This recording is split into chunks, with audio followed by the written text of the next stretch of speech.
Hello mga manang, magluluto na naman ako ng mabilisan. Mag-ala Wonder Woman na naman ako nito dahil karating ko lang 2:00 na ng hapon.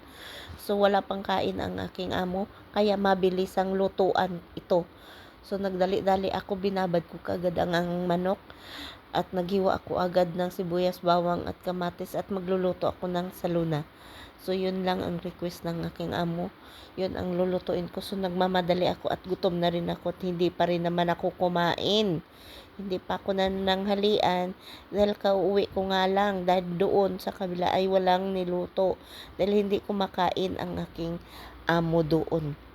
So, nahiya naman ako magluto doon dahil ang bahay niya ay mabango, parang hotel. So, nahiya ako at mga may ngamoy kapag ako'y magluto at marami siyang mga pabango sa bahay niya. So, hindi ako nagluto. So, tiniis ko na lang talaga at nasanay na ako na alanganing oras ako kumakain. Mga 3:00 na talaga, 4:00 ganun. Ang oras ng aking tanghalian. Tanghalian na kasama ay hapunan. So, sanay na akong tutukan nun. Basta importante sa akin sa almusal, hindi pwede yung walang almusal, walang tinapay. So, mayroon talaga kailangan tinapay. At least tinapay, busog na ako sa at kape. Yun talaga ang akin.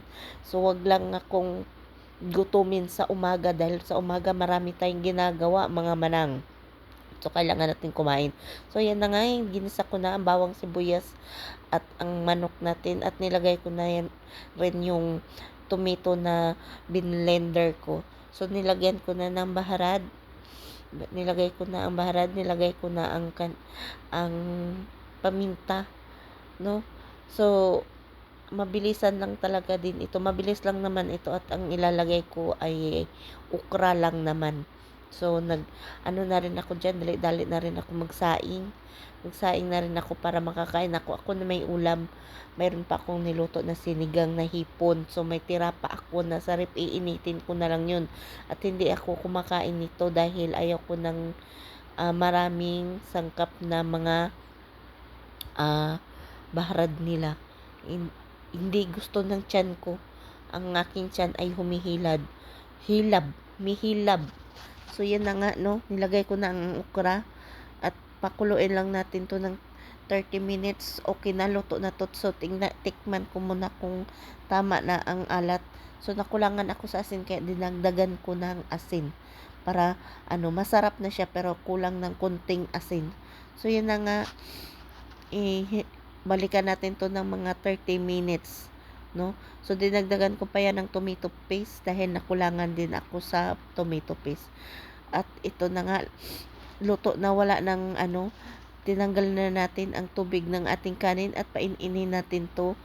And after nito, mga 30 minutes lang, luto na at pwede nang kumain ang aking amo at ako.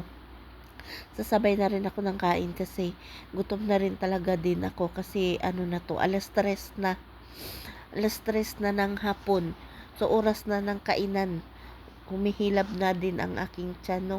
Dahil pagod na nga rin ako dyan, no? Dahil kahapon pa ako nag-araro sa kabilang baryo.